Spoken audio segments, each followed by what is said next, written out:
Here are some things to think about and to get before the grid goes down or we have some more supply chain shortages. I want you to start thinking about living without electricity and everything you will need. We're always talking about food, water, flashlights, generators, and security items. Think about what will be different without electricity. How food preparation will be different without electricity. Without power, you won't be able to cook indoors. Now you say, oh, I'll just use my generator and cook inside on my electric stove. If you plan to cook all your meals on your electric stove, you're going to burn through all your gasoline storage in no time at all. And if this is a long-term outage, you're going to run out way too soon. Plan that the outage will last longer than you think.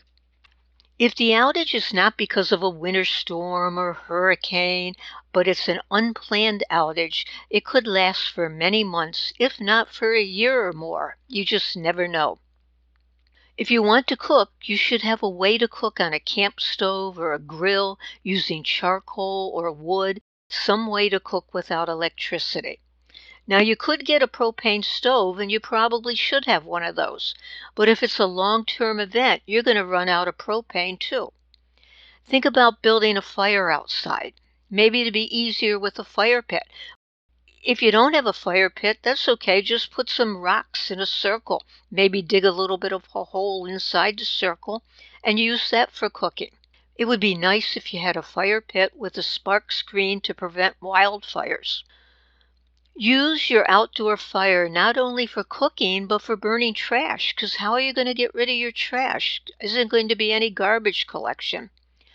If you're cooking outside, you're going to need a tripod or something like that to hang your Dutch oven on. Maybe a rack from your electric stove you can put out over top of your fire pit or of your outside fire. Then you can use it to put your coffee pot on top of that. So you're going to need a coffee pot. And let me tell you now, don't get anything plastic. Don't get a coffee pot that has a plastic handle. My coffee pot that I had was probably aluminum. And it had, I don't know what you call that glass bulb where you see the coffee percolating. That was plastic. I didn't know that. And I put it on the outside grill during a power outage, and I shut the top of the grill, and I guess it got way too hot because that little plastic thing just melted. So think about things like that. Do you have a cast iron pot to set on the fire for stew and things like that? Do you have a cast iron frying pan? Again, don't use your inside frying pans that have plastic handles that are going to melt. You're going to need some kind of heavy gloves that you can take these items off the fire. Think also about what low-tech items you might need.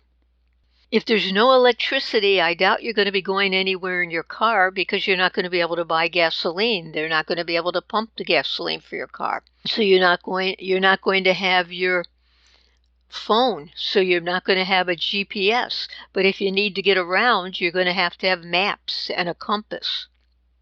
You probably need a bicycle so you can get to the nearest farm for bartering. So go out now and make a list or a map of all the nearby farms so you know where they are.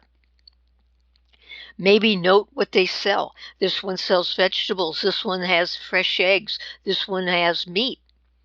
You might also want a wagon to pull your water and wood or to bring items back from a bartering co-op. You could pick up a kerosene lantern for nighttime, but again, you're going to eventually run out of kerosene. I like those solar lights that you just stick in the sun during the day and then they work at night.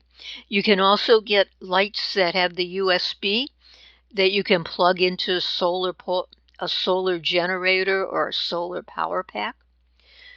All right, thinking about no electricity throughout the day, how you're going to wash your clothes. Think about a washboard and a large tub. And you know they make crank washing machines? I didn't know that. What else do you need that preppers don't usually talk about? How about a wind-up clock or a watch or an alarm clock? Batteries will run out too. You're not going to have enough batteries, so a wind-up clock would be perfect. Maybe you can find an ice box at an antique or a junk shop. Think about pest control. Again, you're not going to be running out to the store, so do you have fly paper? I never like fly paper hanging and all those flies on it, but might be good to have some. Rat traps, mouse traps, even ant spray. And don't forget that fire extinguisher. You got to have a fire extinguisher whenever you're cooking over an open flame. Some kind of a grain grinder, hand-operated can opener, solar stove. How about big razors and shaving gear, hand-operated tools, saws, drills, etc.? How about one of those old-fashioned carpet sweepers? I think they were called bistles that your grandmother might have used. No electricity whatsoever. A battery-powered or hand-cranked radio. How about a 5-gallon can and a toilet seat that goes on it? If you bag your poop, what will you do with it? Because there's no garbage pickup. So maybe you need an outdoor outhouse or a compost toilet. Still, you need to dump the stuff once you have a compost toilet. So you're going to have to look into stuff like that. Find as many solutions as possible for the things you would face if you have to go for weeks or even longer without power. You know you must stay warm, eat, and drink. Everything else is a bonus. So start your lists now. Start every day thinking, what would I need if the electric goes out? I would also appreciate it if you would subscribe, like the video, and comment on it. Let us know what else you're thinking we should get. And happy prepping to you.